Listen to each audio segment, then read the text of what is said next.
Ibrahim Traoré stood frozen before the horrific discovery in Africa's largest diamond mine. 43 miners reported missing over 18 years were lined up mummified in a hidden chamber. The writing on the wall contained a blood-chilling message: the first 43 more to come. This discovery in the mine would force Traoré to confront the dark secrets of the international diamond trade and expose a criminal network. No one had dared to touch the beam of Traoré's flashlight trembled slightly as it swept across the mummified remains. The bodies were arranged in neat rows, each tagged with a small metal identifier. The preservation was meticulous, not the work of amateurs or panicked killers covering their tracks. This was methodical, clinical. The hidden chamber discovered during a routine structural assessment of the Mona diamond mine had been sealed behind a false wall, detectable only when recent earth tremors had caused a hairline crack to appear. Mr.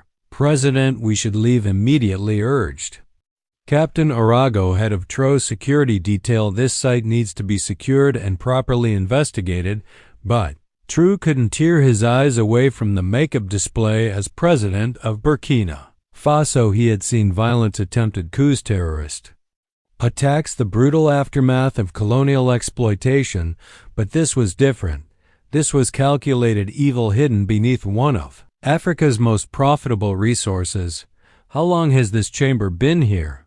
He asked the mining engineer who had discovered the hidden room. Based on the construction materials, at least 20 years, the engineer replied, his voice unsteady, but the bodies appear to have been placed here over time. Some are more decomposed than others. Traoré approached the wall where the message was written, not in paint or blood, but carefully etched into the stone itself. The first 43 more to come below. It was a symbol, a diamond with a vertical line through it. I want this entire mine shut down. Traoré said, his decision immediate and firm. Full investigation complete. Media blackout. No one enters or leaves without direct authorization. Captain Ouedraogo was already coordinating with local security forces through his radio. Sir, International Continental Mining will object strongly. They'll cite their operational contract. They'll cite nothing. Traoré cut him off. 43 dead miners in their facility override any contract. This is now a crime scene. As they made their way back through the narrow mineshaft, Traoré's mind raced. The Mana diamond mine was the largest in West Africa, producing nearly 30% of Burkina Faso's mineral exports. International Continental Mining (ICM), the Swiss-based corporation that had operated the mine for decades, wielded enormous economic power in the region. Their influence extended into government ministries, security forces, even judicial appointments. Confronting them would be dangerous, but the alternative, allowing mass murder to go uninvestigated, was unthinkable. By morning, news of the mine's closure had reached ICM's headquarters in Geneva. Traoré was in his office when the call came through. President Traoré, the smooth voice on the speakerphone belonged to Richard Laurent, ICM CEO. I understand there's been some trouble at our Mana facility. Perhaps we can discuss a resolution that avoids unnecessary disruption to operations. 43 murdered miners is beyond trouble.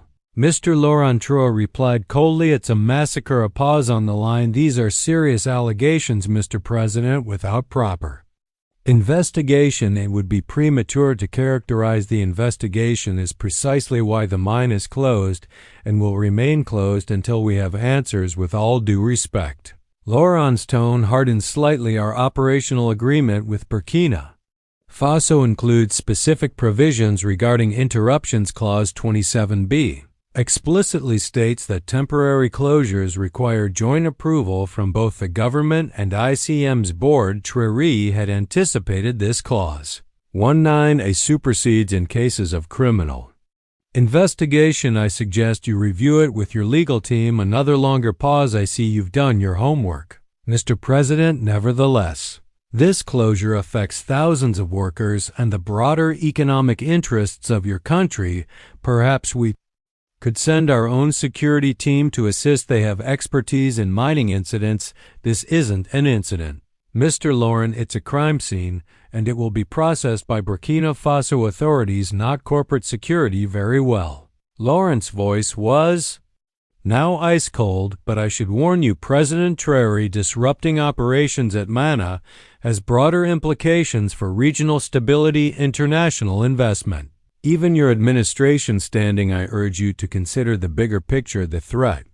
Though veiled was unmistakable, Traoré ended the call without further comment, then turned to his chief of staff, Fatma Dio. They'll move against us quickly, he said. Prepare for economic pressure, media manipulation, possibly worse. Dio nodded grimly.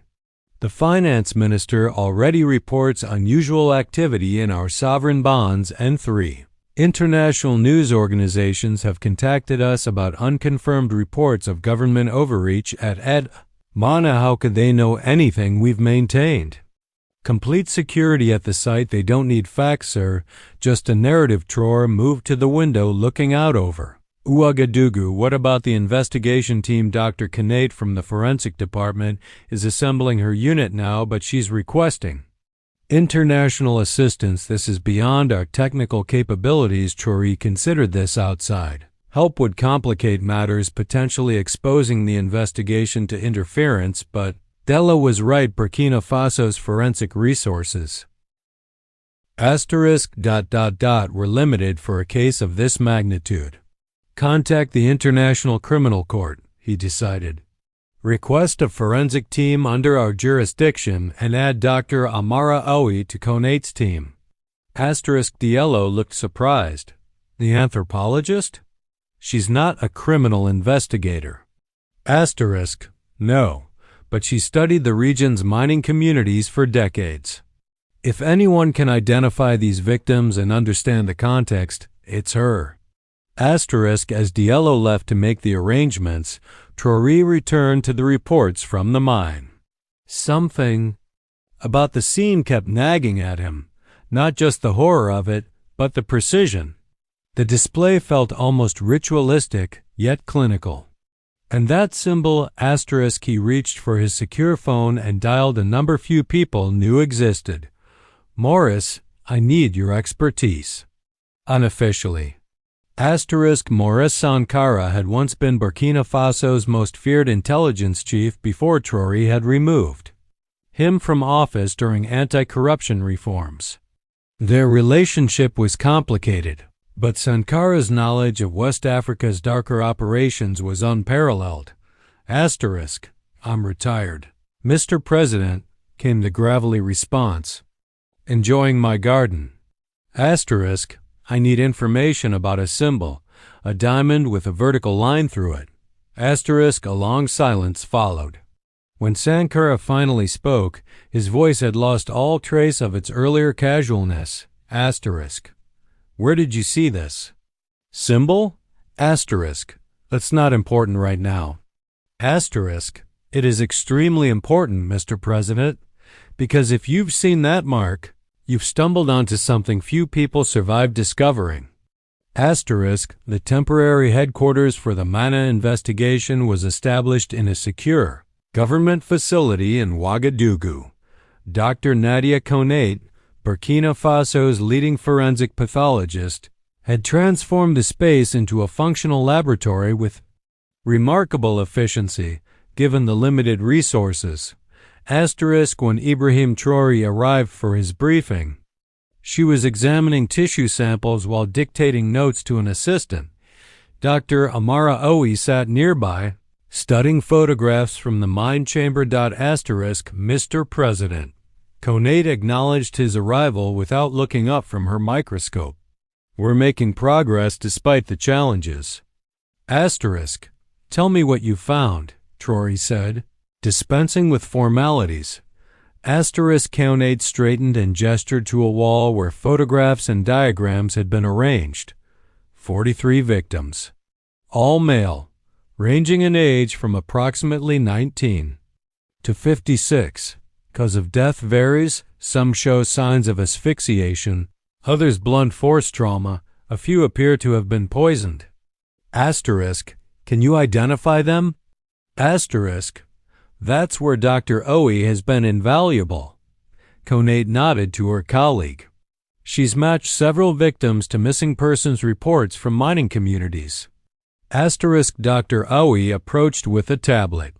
These men disappeared over an 18-year period, Mr. President. Not all at once, which is why no one connected the cases. 1 or 2 miners vanishing occasionally in the dangerous world of diamond mining. Such disappearances rarely trigger investigations. Asterisk, but there's a pattern, she continued, showing him a map with dates marked across it. The disappearances follow a specific sequence, always after a major diamond discovery. Always workers who would have had direct contact with uncut stones. Asterisk Traoré studied the map. They were killed because of what they found. Or what they saw. Asterisk Aoui suggested the timing correlates with discoveries of particularly large or unusual diamonds. Asterisk, there's something else, Conate interjected. The preservation method is distinctive, a combination of chemical treatments that essentially mummifies the tissues. It's not common knowledge. In fact, it's a technique primarily used by certain European museums for the preservation of archaeological remains. Asterisk Traoré felt a chill. Maurice Sankara's warnings echoed in his mind. After their cryptic phone conversation, the former intelligence chief had agreed to meet in person, where he shared disturbing information about what he called Leia Noah the Black Diamond.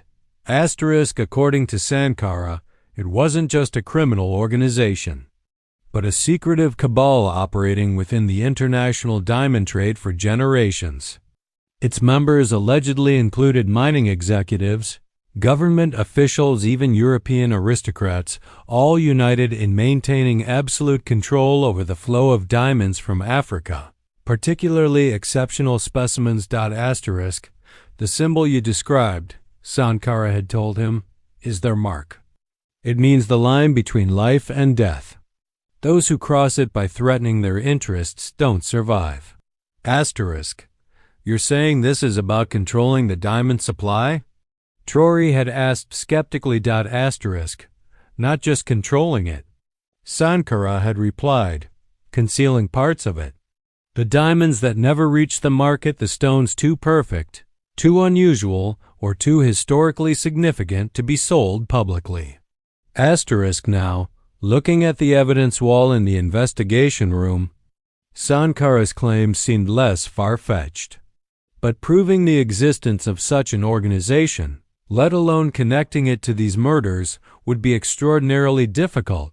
Asterisk, Mr. President. Dr. Conate interrupted his thoughts. There's one more thing you should see.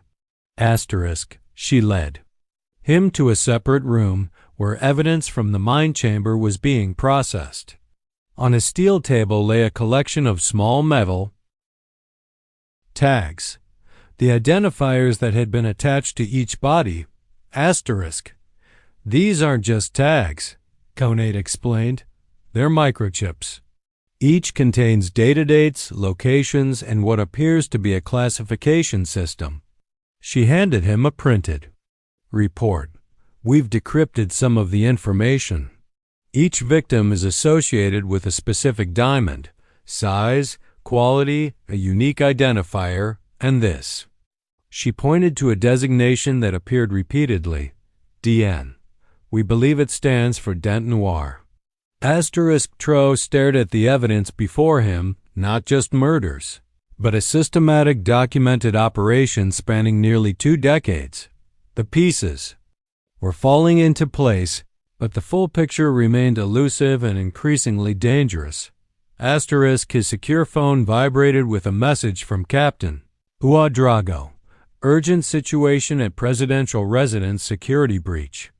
Asterisk, private residence had been compromised while he was at the investigation center. Nothing was stolen, but his personal office had been methodically searched and a clear warning left behind. A small black diamond placed on his desk, with a vertical line etched into its surface.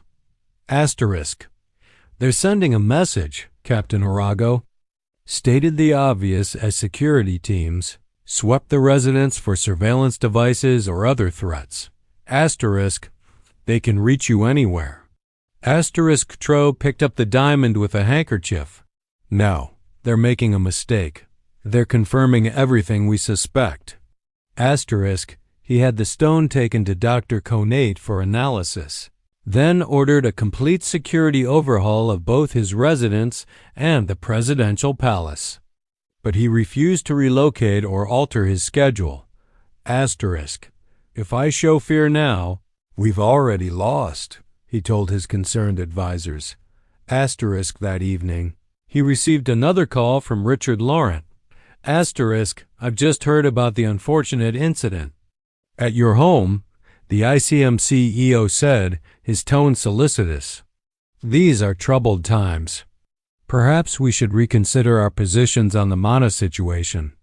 Are you threatening me, Mr. Laurent? On the contrary, I'm expressing concern.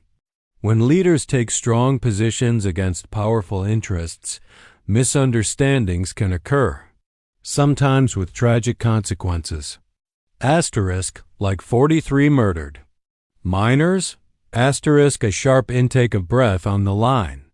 Mr. President, I strongly advise against making such inflammatory statements.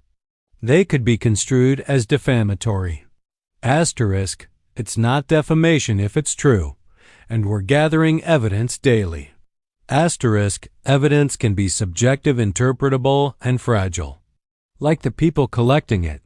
Now the threat was unmistakable. Traoré ended the call and immediately contacted Captain Ouedraogo to increase security at the investigation center. He was too late.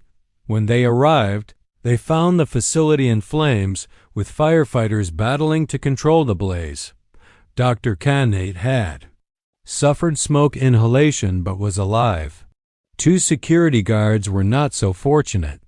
Most devastating was the loss of evidence. The bodies, the tissue samples, the metal tags all destroyed in the fire, but Diamant Noir had miscalculated. Dr. Oe had been working from her university office, where she'd taken copies of key documents and photographs.